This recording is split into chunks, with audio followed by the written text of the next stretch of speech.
This is Beyond with Heather Tesch, where we examine near-death experiences and life itself, hopefully making this life a little better. Hello, everybody. Thank you so much for joining me, and thank you to my guest, Hello, Yandea. Hey, Heather. How are you doing? I'm doing good. Wonderful. It is fantastic to have you. I've heard you share your story before, and I wanted to have you on because I love your gentle spirit. You just share a lot of wisdom, and I really just love the messages that you share.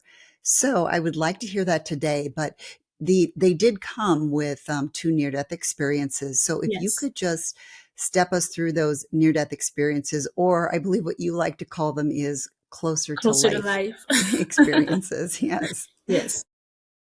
Okay, so in January of 2024, this year on the 15th, my husband and I were actually pregnant.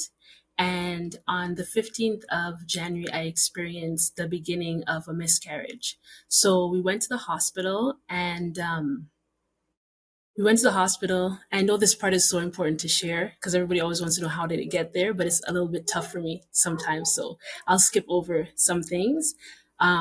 But yeah, so we went to the hospital, went to the emergency, and then um, basically I ended up having the miscarriage while I was at the hospital. And I wasn't examined properly and different things like that. So I was sent home. And before I left the hospital to go home, I went to the washroom. And that's when the first experience occurred. So I went to the washroom and I felt like my hands were getting cold, my feet, like I just pretty much wasn't able to feel my hands and my feet. And I thought to myself, maybe I'm passing out because I can't feel myself. So I went out of the washroom. My husband was waiting for me and I kind of collapsed into him and into a chair that was there. And so when that happened, everything just went black. And I found myself in this place, which I don't know what this place is, other than it felt like I was in the bottom of like a very dark, vast ocean. And the reason why I say it like that is because when I looked to the top, I could see like there was light there, kind of like in a circular type of shape. There was light, and I could see these waves. Like I could tell that there were like waves in the light. And that's just what gave me the feeling of water, almost like being under, a pool. And then so I could see that my husband was on the other side of this light and I wanted to be with him. So I just started going upwards towards the light and I couldn't go through the waves. I couldn't go through it. So it's like he was on one side, I was on the other side, and I could actually see him like looking down into this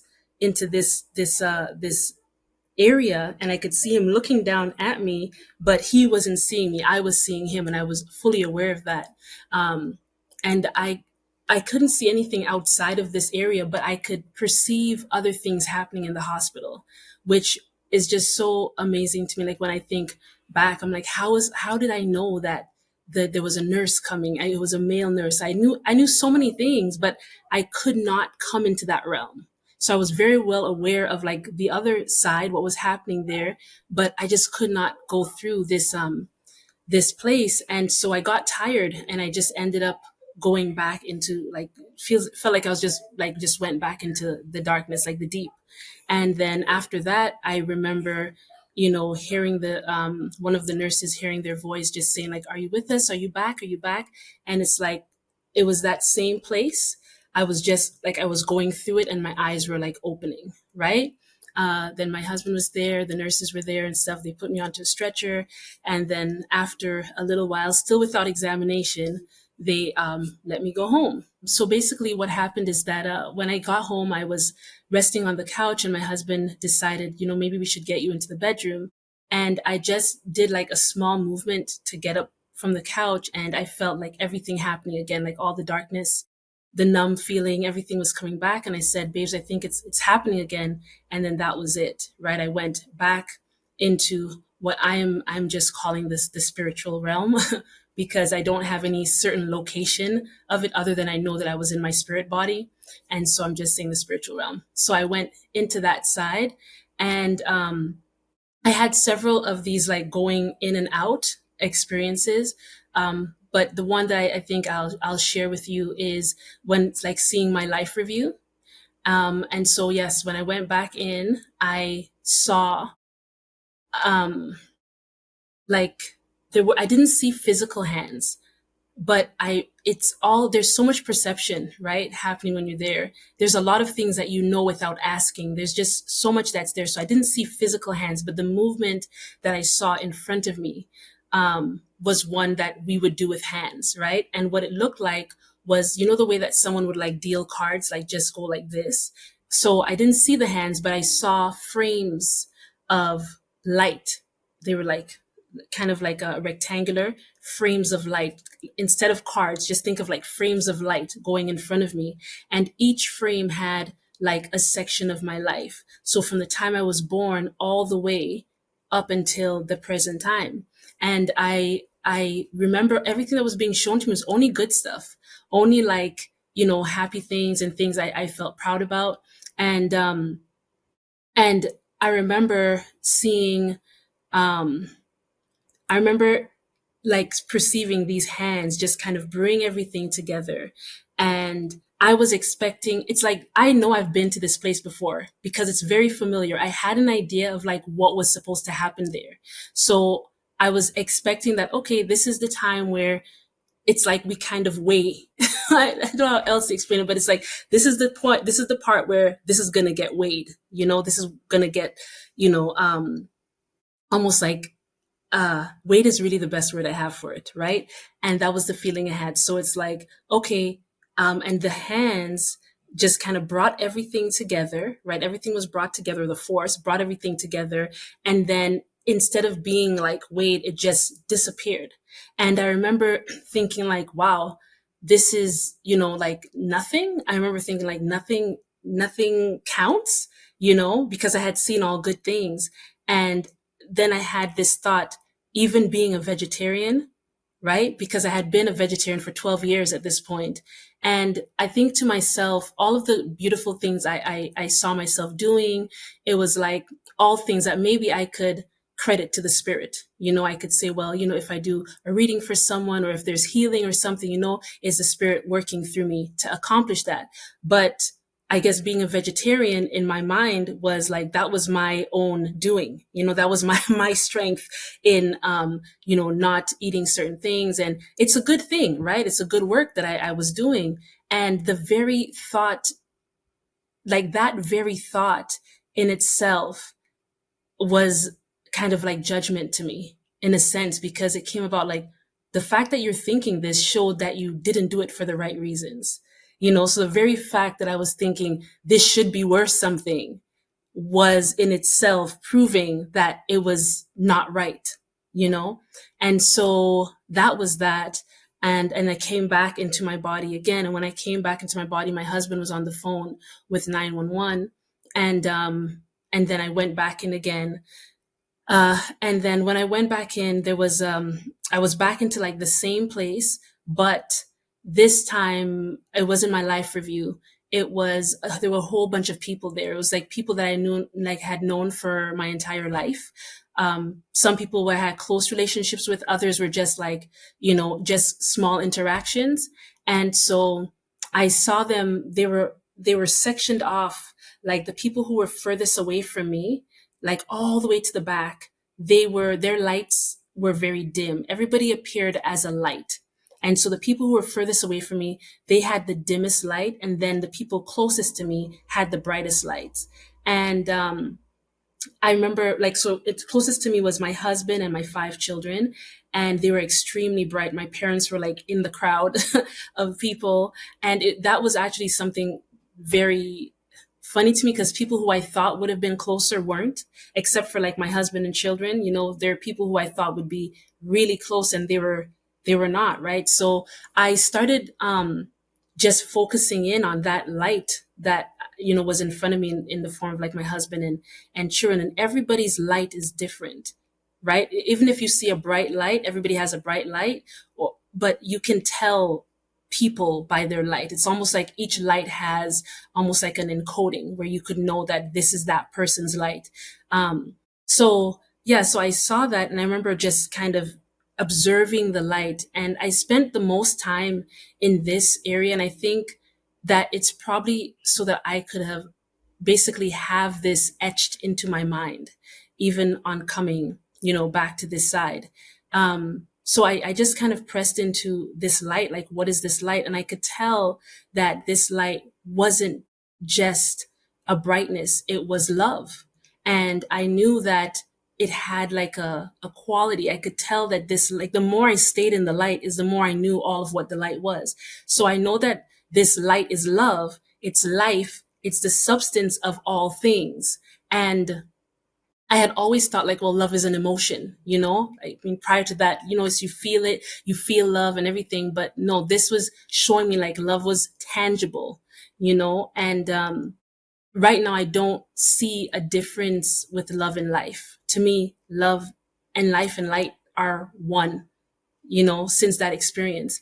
And so, I remember at a certain point after I really stayed and I kind of gathered all the information that I could about this light and this love, this life, the substance of all things that I was experiencing, I also was able to know how I can make it brighter, like how I can grow that light, how I can, extend it. It was just so beautiful. And I came to know that it's through your presence, right? Because we are light. So it's like the more you give of yourself to the light, the more the light expands, right? And so we have to give of ourselves to people. Like if we say we're gonna have a loving relationship, you can't have love in a relationship or in anything unless you give yourself, because you are that light, you are that love, you are that life. So you have to give it, of itself. And so this is like one of the key things that I learned from that experience. And there was a certain point where, like, once I gathered all of that, I remember feeling like I was being pulled back. So like my family was here, the closest ones were here, and I started being pulled back from them. And there is no time there, but there's a sense of you could still kind of sense how long things are, because you still have your consciousness. And it felt like, to me, like 8 years, like an 8 year span. That's how it felt. And so I could know that after 8 years, my children and my husband will remember me, but the essence of me, like what I was experiencing there, the feeling, like the tangibleness of me, like my presence, it would start fading. It wouldn't be as strong. And that was the only part in the entire experience where I felt like heartbreak.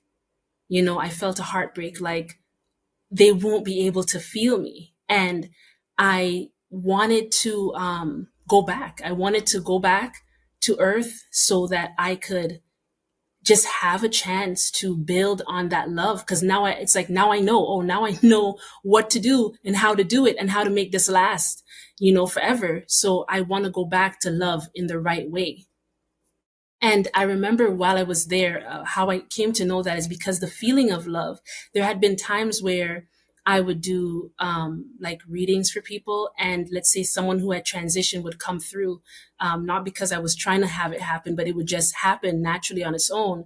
And it was always this presence. It was this like strong, this same love that I was feeling right then and there. I never called it love over here. I just said, oh, there's, it's a vibe, right? It's just this like high vibration. And then you're getting communication and you're seeing, loved ones letting go of regret and guilt and all of these things. And then the people who are speaking to you are leaving and there's peace. You could feel that. But I never knew that my ability to do that was because I was literally like sitting in a channel of love. And so it was through this near-death experience that I was able to say like, wow, this is the same thing. This is the same feeling. This is the same thing that I experienced. And so because of that knowledge, I knew that if I could go back to earth and strengthen this love, then even when I transition, I will still be able to have some kind of connection, and presence with my family. And, I remember coming back into my body and my husband was still on the phone with 911, which, was very irritating because my, I could feel like I couldn't hold on any longer. And I could feel myself going, and it's like, why are you still on this call? Why aren't they here? And I said to him, I'm dying. And I asked him to, get your phone. I need to leave a message for the children because it was like 2 a.m. at this point. And I didn't want to wake them up. And I said, I need to leave a message for them because I'm dying. And so he took out his phone, and I did record a message to each of them, knowing more in that realm. I was able to leave them specific messages about themselves. And, it was just, it was crazy. I'm thinking it's hard to not feel it when you're speaking about it again. But I recall myself just saying to my husband, we have to pray. We have to pray. We have to ask God to let me stay. We have to ask God. I'm like, please just pray with me. Just please pray with me. And he agreed. And I don't even remember what he said. He said he would. And I just sunk into it. And then the next thing I know, I was coming back to myself, and the paramedics were here, and they brought me to the hospital. And there was such a doctor there that was an angel. She asked me like if I had been examined and stuff, and I told her no, I hadn't been examined. I was just discharged. And she examined me, and I was able to stop, like the bleeding stopped, and then I was sent home after that. But the next 2 weeks would be very difficult because my spirit it's like I wasn't fully anchored back into my body. So the next 2 weeks was just a whole bunch of what I call like recalibrating or reintegrating back into this realm. Because when you experience like being surrounded by truth and surrounded by true love, and you come back into this realm, there is such a huge contrast. Like, when you're talking to somebody, if they're present or not, real love, you can pretty much smell a lie. You know what I mean? And so it was just so hard, and I did not want to be here, but I wanted to be with my family. And that was so hard. So I kept, it was this constant for like 2 weeks going, just feeling like I was just going in and out, in and out.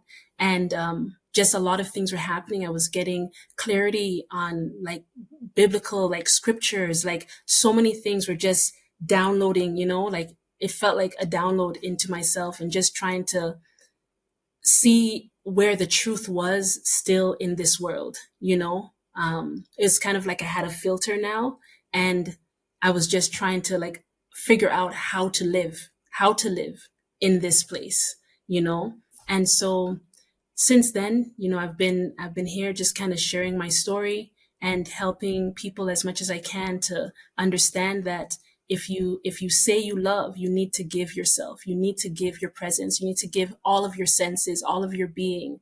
When you're in a conversation with somebody, don't think about how you're going to answer them. Just give them yourself, listen, and you may hear something that you were not able to hear before being present with them.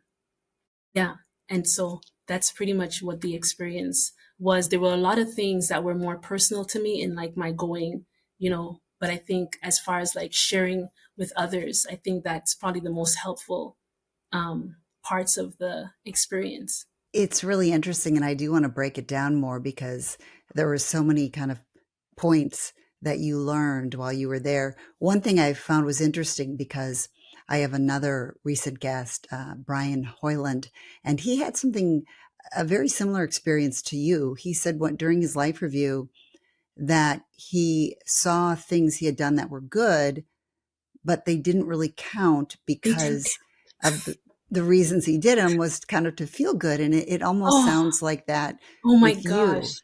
It's the scariest thing, honestly, because yeah, I check myself so much now. Like now that I'm back, it's like it's I don't even have the words for it, but I do not just do things like because it seems like the good thing to do, because we're told that's the good thing to do.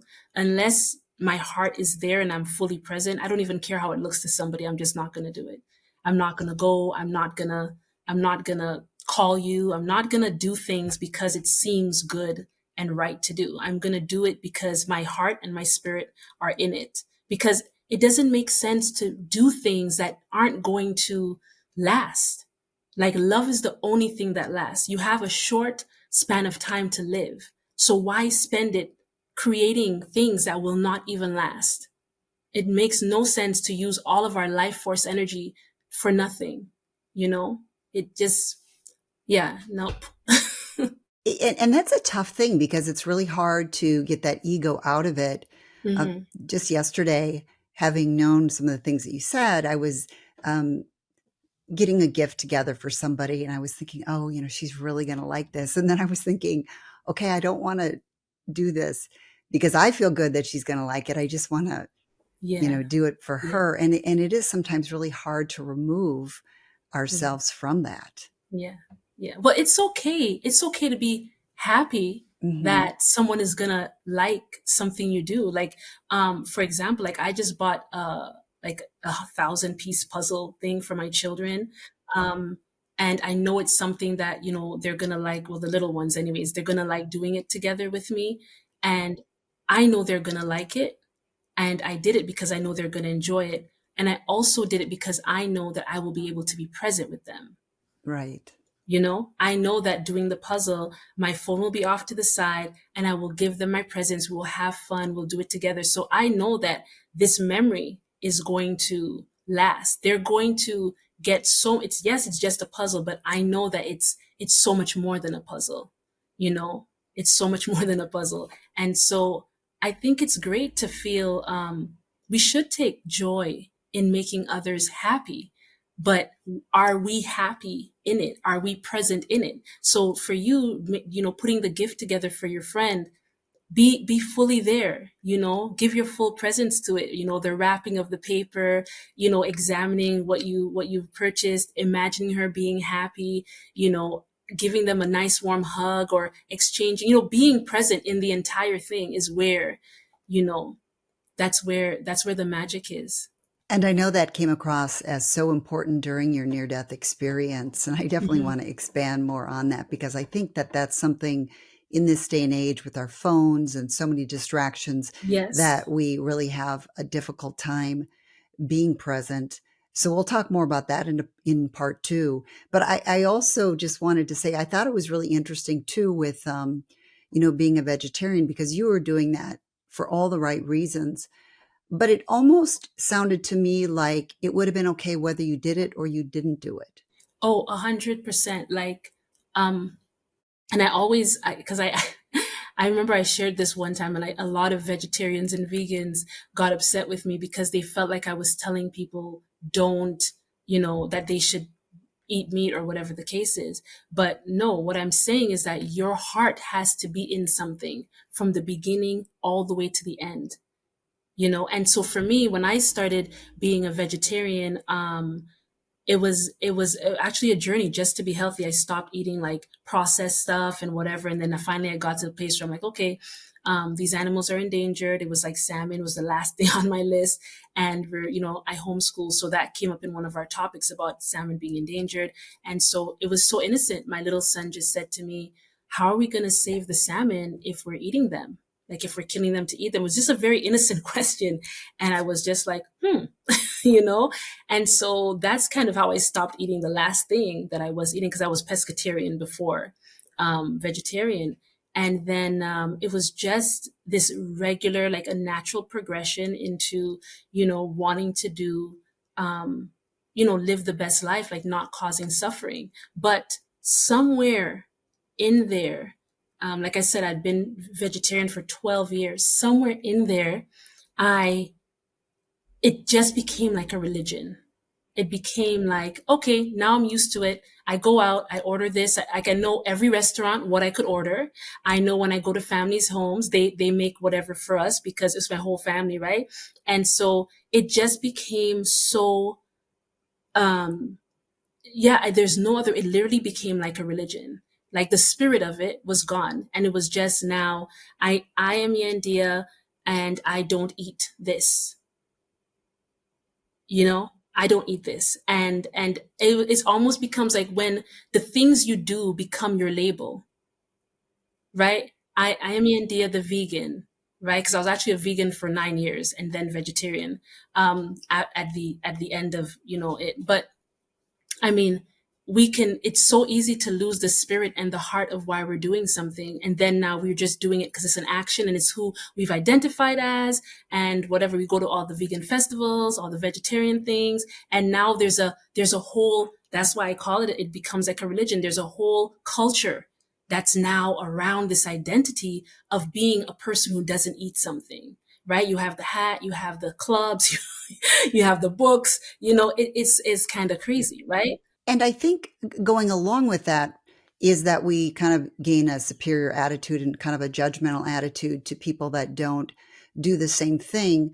But what I've realized over the years and through a lot of these near-death experiences is you can't do every single thing that's important because there's so many things to be important. For example, somebody might choose to make the world better by being a vegetarian or a vegan, but somebody else might say, I'm going to make the world better by smiling at everybody. And, I'm Yes. an animal lover, and I might say, I'm going to be Yes. an advocate for spaying and Yes. neutering. And Yes. when I saw a feral cat, I brought her into my home. Yes. I wouldn't expect somebody else to do that. And I think Yes. that's the key is Exactly. we That's so have to, beautiful. yeah, do it for Yes. ourselves, what Yes. we think is That is so important, beautiful. but Yeah. allow people to do their own thing. Yeah. Um, the key thing too that I want to share from the experience is when I came back, because I had lost like over 40% of blood, I had to decide whether I was going to try to whether I was going to try to gain my health and strength back through getting iron and so on from plants, or whether I was going to source from animals. And the doctors and research was very clear, like, you have a heme iron deficiency, you need heme iron. You're going to get that from plants. So even when I was in the hospital, they gave me like iron infusion and I got pills and stuff, and it was all heme iron. So already at that point, to save my life, I had already been given heme iron, which is sourced from animals. So I had to make that decision knowing that my ordeal wasn't done because I still had more, to go through. And actually, it wasn't until February 20th I was actually back in the emergency again. And that's when everything had, totally completed. But I had a short window of time to bring myself back into good health. Or else the doctors told me, if this happens to you again in this space of time, you're not going to survive it because you don't have enough blood. So I had to make the decision um, between, my life and being a vegetarian is how I saw it. Right. And I said, you know what? I always thought when it came down to it, a life or death situation, if I had to eat an animal, I would. I've always said that. And my children, oh my gosh, were so lovely. My little one, he was like, Mom, it's okay. I could cook it for you. They wanted me alive, and they didn't care about our lifestyle. Remember, like, we've been vegan and plant-based for 12 years. They were like, we don't even care. We just want you here. We just want you alive. And it was very, in that moment, I realized like how easy it is for you to actually lose the sacredness of life in something. Because one thing I could tell you from that experience is that life is sacred, and there's not a more sacred and a less sacred life. The sacredness of the life, like, life is the same. The life that's in me, that's in you, that's in the plant, that's in the animals, is the same life. It's not a different quality. It's the same life. It's the same substance that's in everything. So coming back, I know that there's life in this cow, but there's also life in this lettuce, let's just say, and everything is communicating. We are just not understanding. Just because you can't hear what a plant is saying, it doesn't mean it's not communicating. It doesn't mean it doesn't have feelings in a life. It actually, it literally does. So now that I know all of this, I am not going to put one thing over the next. I have to just honor I have to honor and realize that everything is actually giving its life so that we could survive. And isn't that the key? Because I think I heard you say then it was the gratitude now that goes into what you eat and just sort of a prayer of thanks for whatever it is you're eating. Yes. Yeah. And that's the biggest thing. It's realizing that whether it's the animals that